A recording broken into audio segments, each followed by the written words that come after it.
السلام عليكم.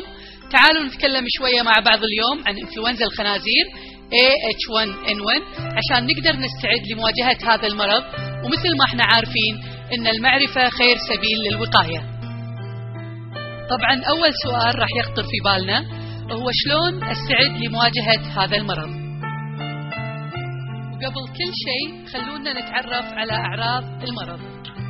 بس مثل ما احنا عارفين فإن الإنفلونزا هو مرض يصيب الجهاز التنفسي، وعادة بالإنفلونزا الموسمية فإن الشخص يعاني من حرارة وكحة ورش اللي هي النشلة وألم بالعضلات، وممكن بعض الأحيان تصير معاه بعض المضاعفات مثل الالتهابات الرئوية، وهي تقريبا نفس أعراض إنفلونزا الخنازير AH1N1، بالإضافة إلى شعور بعض الأشخاص باحتقان في الحلق أو غثيان أو قيء أو إسهال.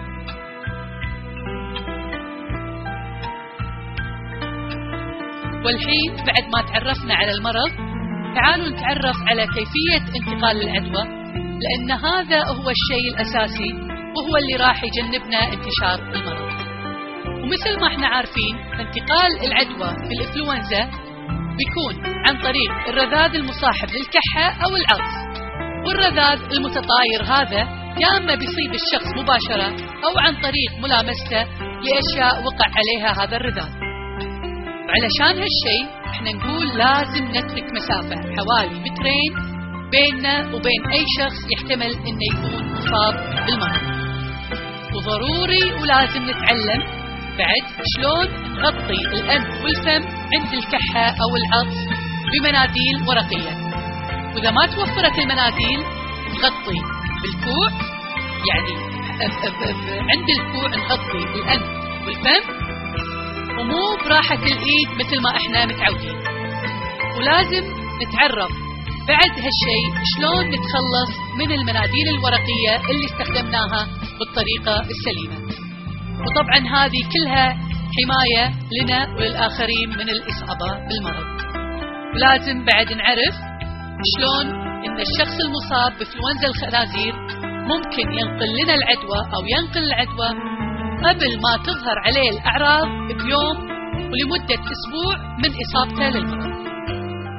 وبعد ما تعرفنا على الأعراض وطريقة انتقال العدوى، مهم جدا إن احنا نتعلم ونمارس العادات الصحية السليمة.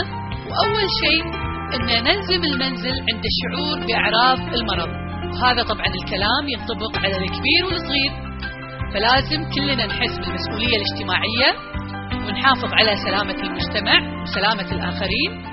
فالصغير لازم ما يروح المدرسة، والكبير يتجنب انه يروح العمل إذا أي منهم شعر بأعراض المرض. طبعا هذا كله علشان لا ننقل العدوى للآخرين.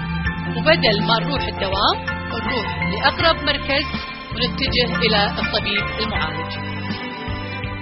مرة ثانية نرد ونعيد ونزيد إن نتأكد على طريقة تعلم شلون نغطي الأنف والفم عند الكحة أو العطس بالمناديل الورقية.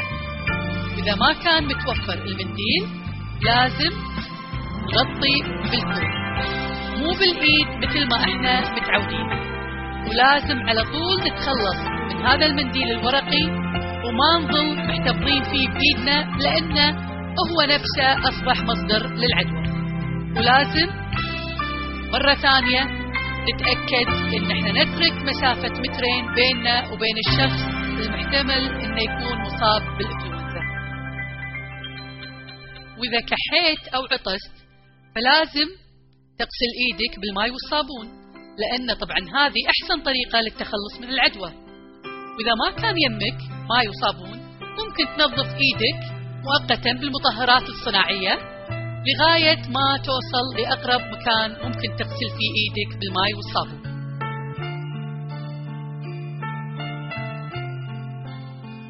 بعد في شيء ثاني مهم لازم نعرفه، إن احنا شلون نسيطر على فيروس الإنفلونزا عن طريق تطهير الأسطح الأشياء الموجودة في المحيط اللي حوالينا. مثل شنو؟ مثل لعب الأطفال، أغراض الحمام، مقابض الأبواب أو يدات الأبواب، أو أي جسم يتعرض لللمس خصوصا في الأماكن الظاهرة اللي يشترك عدد كبير منا في لمسها. ودائما لازم نتذكر ونحط في بالنا وما ننسى ان هذه المطهرات لازم نحفظها في اماكن بعيدة عن تناول الاطفال.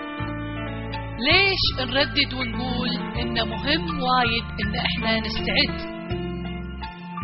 طبعا لما يكون في حالة طوارئ نكون احنا مستعدين للمواجهة، عندنا جميع المعلومات، نقدر نواجه المشكلة بشكل صحيح وبشكل افضل، خصوصا اذا احنا كنا عارفين الاسلوب الصحيح للمواجهة. عشان كذي لو تلاحظون عدد الحالات تقل والاصابات تقل بشكل ملحوظ مثل ما هو موضح بالشكل اللي قدامنا. عشان هالشيء لازم احنا كلنا نتعلم شلون نواجه الانفلونزا عن طريق المعرفة، معرفة الأعراض، طرق الانتشار، وأسلوب التعامل مع هذا المرض. دائما ننبهكم على الحد وتجنب نقل العدوى، واللي من أهم طرقها هي انتقال الرذاذ المصاحب للكحة أو العطس. وشوفوا شلون هذا الشخص قاعد ينشر العدوى لما عطس. شوفوا شلون الرذاذ انتشر في جميع أنحاء المكان، وشوفوا الناس اللي دخلوا عقبه شلون انتقلت لهم العدوى عن طريق اللمس أو المصافحة. كذي صح، وقفه عند حده وتخلص منه واقتله بدل ما تنشره.